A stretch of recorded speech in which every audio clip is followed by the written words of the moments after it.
Chapter 4.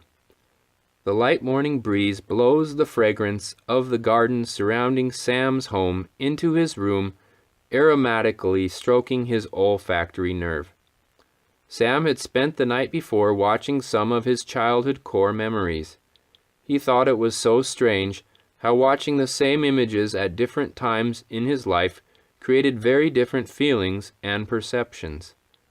While his Enfarmars looked old in his younger years, each passing year they seemed to appear younger than the recollections of his mind. He remembers many of his cousins looking strange and behaving oddly. Looking back, he is struck by how much they all looked and behaved alike. "Good morning, Sam," Patty comments as she brings him some clothes. "Hi, Patty," Sam responds. "I hope tonight you do not fall asleep in the core vault. I had to ask a gardening AI to help me move you into the bedroom. I am a companionship entity. I am not supposed to assist with ambulation. My components are built for a very different purpose." "I am sorry, Patty. You could just leave me in there. Your Enmar has informed me that if you are going to spend the rest of your life with an NBE, I am instructed to act in every way like a female of your species."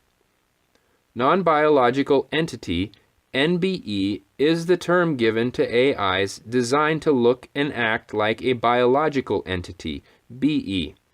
The term carries a certain stigma.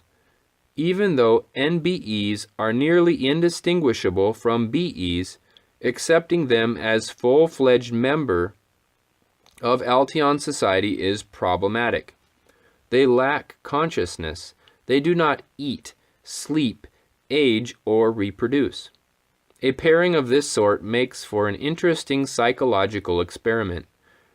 A hypocrisy exists in this discrimination. The main goal of society is to transfer consciousness into abiotic platforms. BEs effectively dislike the prototype of their desired future. "When I am in the vault, I don't have my vision, Patty. You know that." "Well, I would just as soon have you sleeping in our bed. I wish there was a way that I could help you," Patty says with sincerity. "Lately, I've been having my vision more and more," Sam admits. "Take me to the kitchen. We can discuss it over breakfast," Patty entreats. The home is cleverly laid out with the master bedroom on one end. In the center of the home, the kitchen, study, and living room are clustered. On the opposite end are the children's bedrooms. His brother's room had been empty. Delighted with the empty space, Patty made it her hobby room. Patty enjoys everything about clothing.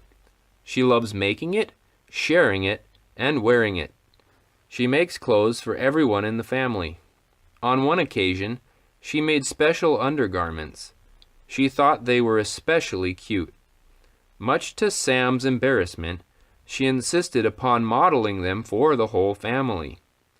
Sam will not allow his childhood bedroom to change at all. Patty thinks cleaning it out would be a great way for Sam to let go of the past. Also, this action would open the space for a product of gene combining. Patty understands this will require a BE female and render her obsolete. It would, however, allow Sam to grow. The kitchen is the centerpiece of the Garamindian home. In Sam and Patty's home, the cabinets are a dazzling white. A center island looks and feels like one giant block of blown glass. Sam sits at the bar on the island studying Patty's movements. He is stunned by her clever movements. He has owned Patty for 2 years now. It still amazes him how well she functions. She is present when he needs her. At the same time, she is perfectly content to leave him alone. She finishes preparing his breakfast saying, "I made it exactly as you like it. Starfruit, kiwi, and blueberries with a side of whole wheat toast." She places the food in front of him. Her radiant smile warms the room.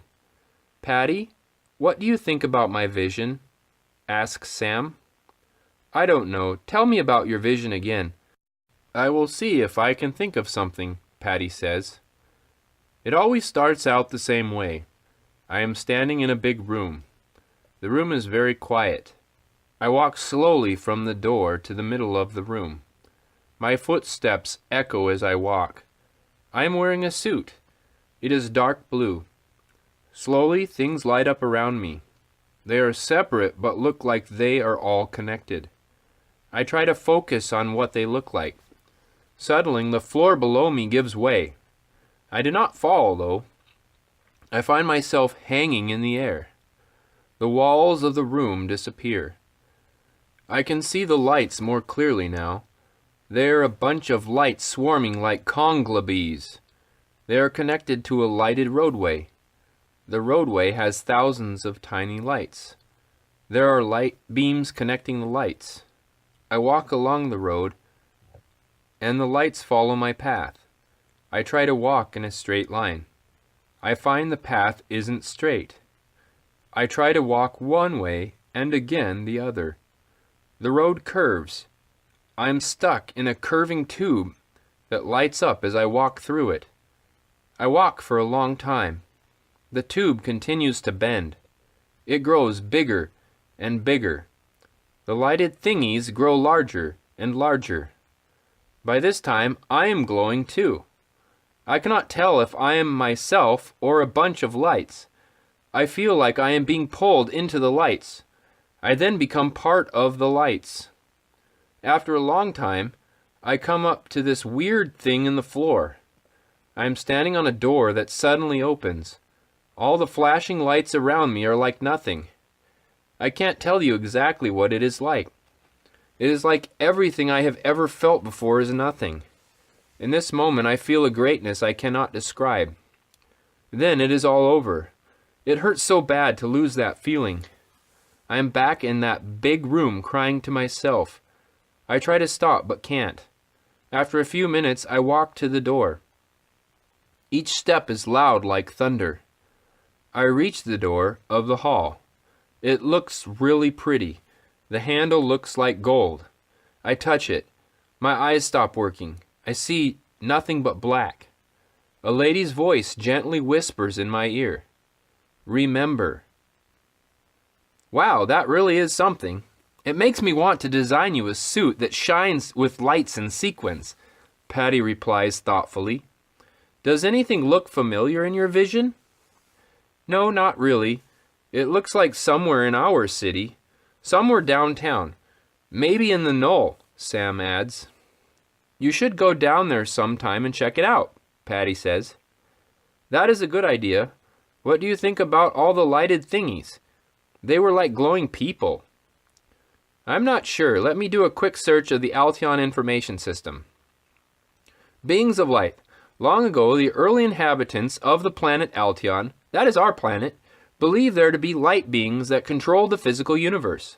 It was believed that their influences were self-serving, even though they were often worshipped in various forms. Patty repeats with a scholarly tone. Well, that is definitely interesting. Are you able to find anything about the curved tube with a lighted floor? Sam asks. Nothing that appears relevant. How is your breakfast? She asks. It is really good like always, Sam compliments. Patty sits with her warm-blooded counterpart while he eats his breakfast. Her smile is radiant and ever-present. Her lips are a color red which is not vixenesque, but is subtly alluring. Her face is a light brown color with soft lines. Her eyes are iridescent blue. They look hollow on initial inspection. A slight twinkle is visible to those who venture further into her eyes. Her hair is black like interstellar space. Her external membrane mimics the female form. The perfect symmetry of her naked body divulges her abiotic composition. Synthetic materials which look, feel, and function like biological muscles move her limbs effortlessly. Sam ordered her shortly after his brother left home. The family welcomed her with open arms.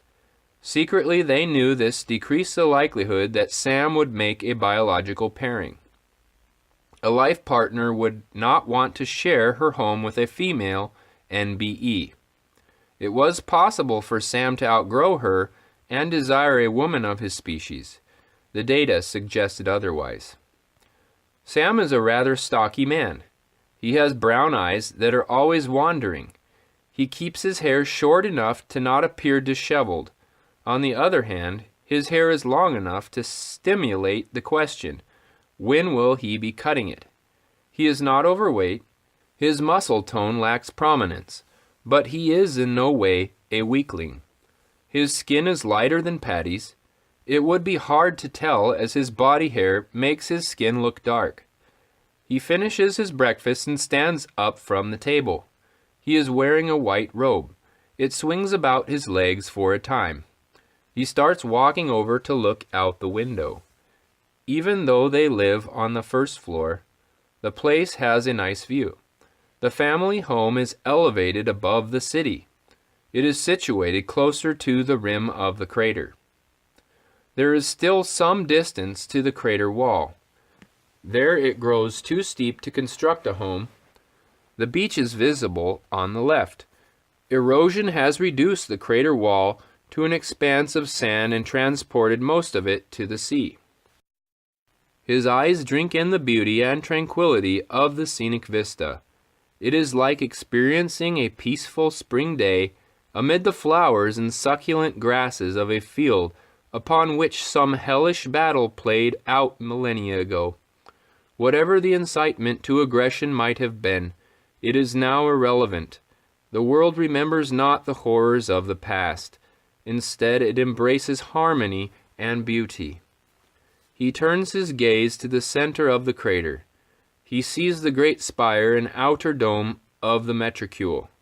His curiosity piques as he recalls his earlier conversation and vision.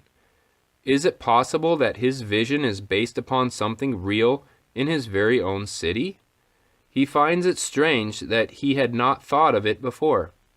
He has never spent time inside the inner dome. He wonders how anyone could spend all their time cooped up inside a great marble tomb. He found it difficult enough to attend sessions in the outer dome.